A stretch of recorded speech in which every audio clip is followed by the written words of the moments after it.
ಈ ಶಬ್ದವನ್ನು ಕೇಳಿ ಕೇಳಿದವ ಏನು ಮಾಡ್ತಾರೆ? ಇದು ಮಧ್ಯರಾತ್ರಿ.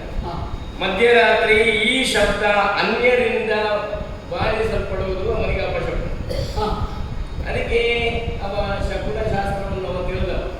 ಅದಕ್ಕೆ ಪ್ರಾಯಶ್ಚಿತ್ತ ಎಲ್ಲ ಮಾಡಿ ನಾವು ಕಾಣ್ತದೆ ಬ್ರಾಹ್ಮಣರು ಹೋಗ್ತಾ ಇರೋದು ಸಾಲಾಗಿ ಹೋಗ್ತದೆ. ಎಷ್ಟು ಬೇಗ ನಾವು ಅಲ್ಲಿಂದ ಇಲ್ಲಿಗೆ ಇಳಿಯುವ ಮೊದಲು ಬ್ರಾಹ್ಮಣರಿಗೆ ಹೇಳಿಕೆ ಎಲ್ಲ ಮುಖ್ಯ.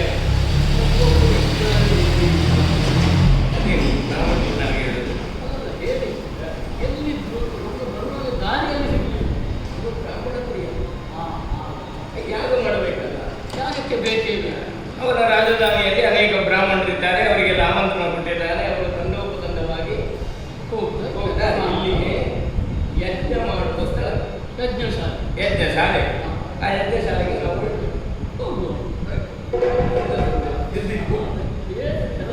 ಅಲ್ಲ ಹೋದ್ರೆ ಕೆಲಸ ಬೇಕೆ ಎಂಥದ್ದು ಬಡಿಯೋದು ಅಷ್ಟು ಸುಲಭ ಉಂಟು ಬಡಿಯೋದು. ಮತ್ತೆ ಅಷ್ಟು ಸುಲಭ ಇದ್ರೆ ಇದನ್ನೆಲ್ಲ ಮಾಡಬೇಕಿತ್ತ ನಾವು. ಅಲ್ಲ ಚಾಯಗಾಡಿಸುವ ಬೇರೆ ಕೊಡ್ಬೇಕು ಅಷ್ಟೇ.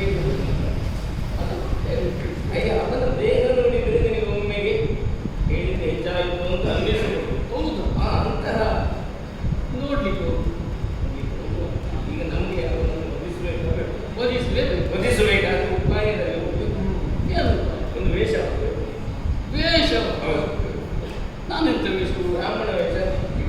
ಬ್ರಾಹ್ಮಣ ವೇಷ ಅದೇ ಏನು ಬ್ರಾಹ್ಮಣ ವೇಷ ಮಾಡ್ತೀವಿ. ಬ್ರಾಹ್ಮಣ ವೇಷ ಮಾಡೋದಕ್ಕೆ ಅಂದರೆ ಗಿಫ್ಟಿಲ್ಲ, ಗಿಫ್ಟ್ ಬೇಡ, ಗಿಫ್ಟ್ ಬೇಡ. ತಲೆ ಬಿಟ್ಟ ಬ್ರಾಹ್ಮಣ, ತಲೆ ಬಿಟ್ಟ ಬ್ರಾಹ್ಮಣ ಒಂದು ನಾಮ.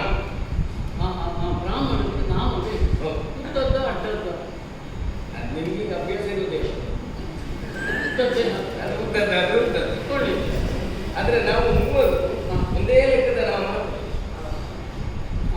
ಒಬ್ಬೊಬ್ಬರು ಒಂದೊಂದು ಹಾಕಿದ್ರೆ ಬೇರೆ ಬೇರೆ ಊರಿಂದ ಬಂದವರು ಅಂತ ತಿಳ್ಕೊಂಡ ನಾಮ ಹಾಕುವುದು ಸರಿಯಾಗಿ ನಾವು ಆಮೇಲೆ ಒಂದು ಬ್ರಹ್ಮವಸ್ತ್ರ ಬೇಕು. ಅದೇ ಬ್ರಹ್ಮ ವಸ್ತ್ರ.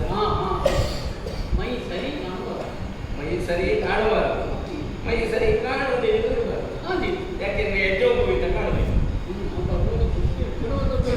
ದೊಡ್ಡ ಯಜ್ಞೋಪವೀತ ಸರಿಯಾದ ಇರುವಂಥದ್ದು. ಆದರೆ ಅದು ಅಡ್ಡಕ್ಕೆ ಹಾಕಬೇಕು ಅಂತ ಹೇಳಿದ್ವಿ. ಅಡ್ಡಕ್ಕೆ ಸರಿ ಇರ್ತದೆ, ಬಟ್ಟೆ ಹಾಕಬೇಕು. ಅದು ಬ್ರಹ್ಮವಸ್ತ್ರ. ಯಜ್ಞೋಪವೀತ ಹಾಕಿದ ಹಾಕಿದ್ದು ಹಾಕಬಹುದು. ದೊಡ್ಡದೇ ಅಥವಾ ನಿನಗೆ ಕೈಗೆ ಕಟ್ಟು ವಸ್ತ್ರ ಕಾಣದಿದ್ರೆ ಸಂಪೂರ್ಣವಾಗಿ ಹಾಗೆ ಬ್ರಾಹ್ಮಣ ವೇಷ. ಇನ್ನು ಅವರ ತಂಡುಲ ಪ್ರಸ್ಥಾನ ಅಂತ ಭೂಮಿಗೆ ಹೆಸರು. ಅಲ್ಲಿಗೆ ಪ್ರವೇಶ ಮಾಡಬೇಕು. ಮಾತಾಡ್ತಾ ಇದ್ದಾಗಲ್ಲ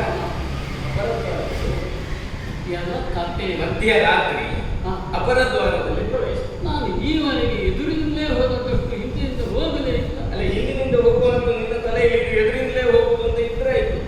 ಅಷ್ಟಿದ್ರೆ ಆಯ್ತು, ಅಷ್ಟಿದ್ರೆ ಯಾಕೆ ಎದುರಿಂದ ಹೋಗುವುದು? ನಾವು ಹೋಗುವುದು ಶತ್ರುವಿನ ಮನೆಗೆ. ಶತ್ರುಗಳ ಮನೆಗೆ ಎದುರಿಂದ ಹೋಗುವ ಅದ್ವಾರೇಣ ಪ್ರವೇಶ